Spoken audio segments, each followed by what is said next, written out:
all of his creatures, and he takes 6 more damage. I mean, I guess maybe it's looking alerting informant in There's the the face of Dragonborn. that. Well, you may as well have another You trump obviously want another trump blocker. I'm kidding, but you think it was just a mental lapse? I didn't see it. It's interesting. I mean, it's really hard to make all the right plays on stage, on camera. There's a lot of pressure. I mean, the stage really affects people. It affects everybody, I think, who's ever played on stage. Yeah. It affects different people in different ways. There's the scrapper. Regenerating scrapper. Smash. Does Brackman, is he actually dead, or 1, 2, 3, 4? He can block to stay alive. But And what does he stay alive at? a couple? Because there's a rotworm in Osama's hand. With enough mana to cast it and have a black up next turn. Yeah, Brackman just scoops him up. Game 2 to Takuya Osawa. Wow, congratulations, Takuya Osawa. Threatening to win another limited Pro Tour for the country of Japan. Shu Kimura. That's exactly what I was thinking. And you know, Shu was a guy who the Japanese players sort of knew who he was. He'd been around. He was not a surprise to the Japanese players. Same Grand Prix pedigree. Right, a couple of Grand Prix top 8s, very similar to what Osawa has. And then all of a sudden at the Pro Tour, puts up the top 8 and then ran the table. Right. Shu ran the table in Nagoya. Osawa threatened to do exactly that here in Prague. And Takuya Osawa has still only dropped 1 game today. Well, he is 8-1 to this point. Losing the game to his countryman. Yeah, Shuhei took that 1 game. Not quite a Jeffrey Cerrone performance. That was the last Booster Draft Pro Tour. Was the one where Cerrone actually managed the 9-0 the table in London. There have been a few 9-1s. Yeah, there have been a few 9-1s. 9-1 has been done a number of times. 9-0 has only been done once. Still got to feel pretty good. I'm sure you feel pretty good walking out of any Pro Tour with $40,000. $40,000. $40,000, 25 pro points.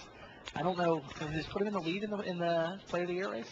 I don't know how many points he had. I don't know how many points he had coming into this. Seems like he and Mark Herberholtz and Olivier Ruel are all going to be right there, pretty close.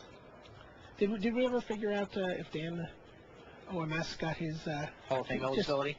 Just clicked over into 100 points. He picked up 5 points this weekend. He finished in the money. Dan O'Mahony Schwartz finished I think 43rd. I can look that up. And definitely should have been higher. He had his senior moment in 1 match, and he's going to be playing in Charleston. We had if he didn't get it here, he'll get it in Charleston. Yeah, we had John Finkel at this Pro Tour, which was very exciting. Oh yeah, it was really exciting to see John play Magic. There was definitely a big buzz about it. But he's going to be playing with one of the great 3-person limited teams of all time. Him, Stephen O'Mahony Schwartz, and Daniel O'Mahony Schwartz. I really like the line I read in your column about that, where people were asking John if he wanted to play in Charleston, and he heard it was team constructed. And he's like, I really don't want to learn the last block of cards. He's like, no, John, block constructed. Block constructed? I know all these cards. He's been drafting the format so much that often the good cards in block constructed are just whatever the bombs are from draft. And John hasn't quite admitted it yet, but I think he actually has a couple ideas about constructing some decks. Certainly, Mike Flores is at the house a lot, drafting with us, and I'm sure Mike is going to be doing a number of the decks that Flores is working with us. Yeah, he's going to be working with those guys. Who's Flores playing with? Flores is playing with Steve Sadin and Paul Jordan.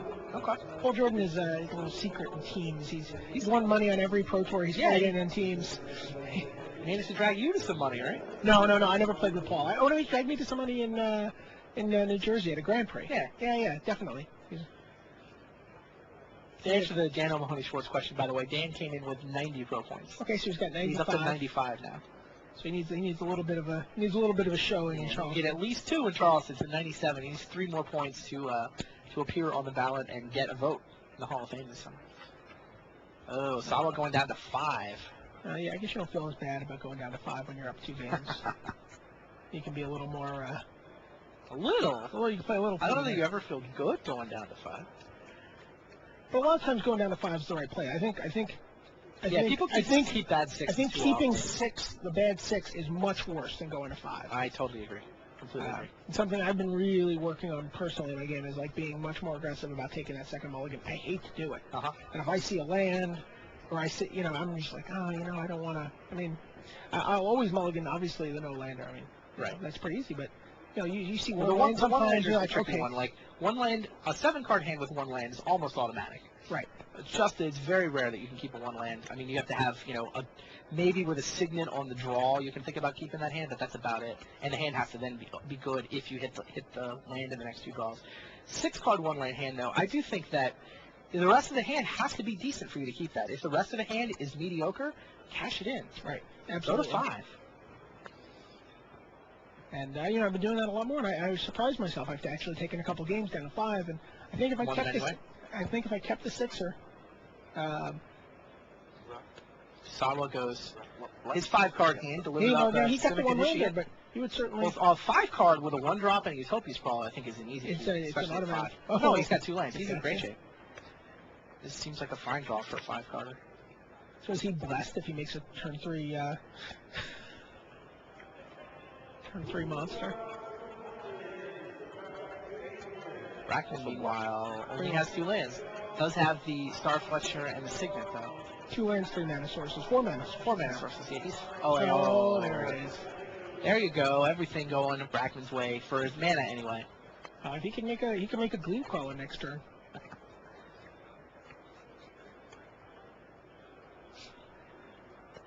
He can definitely feel the outline of the bricks in his back as he's pressed up against the wall here. You can see it in his face. It'd be better. We saw turn 3 Streetbreaker Worm last game. We see turn 4 Gleam Crawler. That would be better. Definitely see. I definitely see a Dream Leash in his hand, which could be. Oof. Go ahead. Bramble Elemental and Seal of Fire. What's the Star Fletcher on? Oh, Scatter the Seeds. I didn't hear the Star Fletcher come. Black. Oh, but he's got double blue there. I forgot about the Boiler Works. So he could actually steal that Sprawl.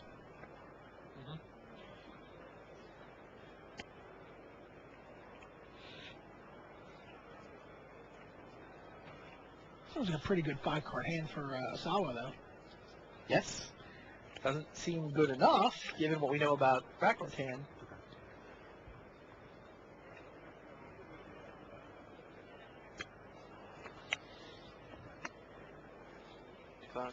Boy, the setup in this arena has been fun. Oh. Like we're in Prague, we're in the Czech Republic, and we're in a hockey arena. Hockey, big sport here. I mean, any of you who watch the NHL know how many Czech players there are. Jaromir Jagr's got a bar down the block. Yep. Jagr's Sports Bar. So we're basically on the floor of a hockey arena. There's stands on one side, and so for Sunday, the top 8 for the local event is actually being broadcast on the giant Jumbotron. There's this immense cube of a scoreboard in the middle of the auditorium that's projecting the top 8 out so that people can watch it from the stands. They're not going to do a kiss cam on the stands, are they? I don't think I want to see it. Pretty cool. I had a little dot race running around. That'd be fun. Right. A red card, a green card, a blue card, and a black card are going to race. It's pretty good. See which one gets picked first. It's been a really cool site to have the coach on. Oh, it's been great. I had such a great time in Hawaii. The site, the site was fine. It was a great site. It was done up well. But it was Hawaii. It was just fantastic. Prague has been beautiful. The background, the backdrop has just been stunning. The architecture, the Danube. Yeah. The statuary. Everything's just been magnificent. You wander around and you can't believe you're. I actually had a hard time living here. It looked like. Almost like some kind of amusement park.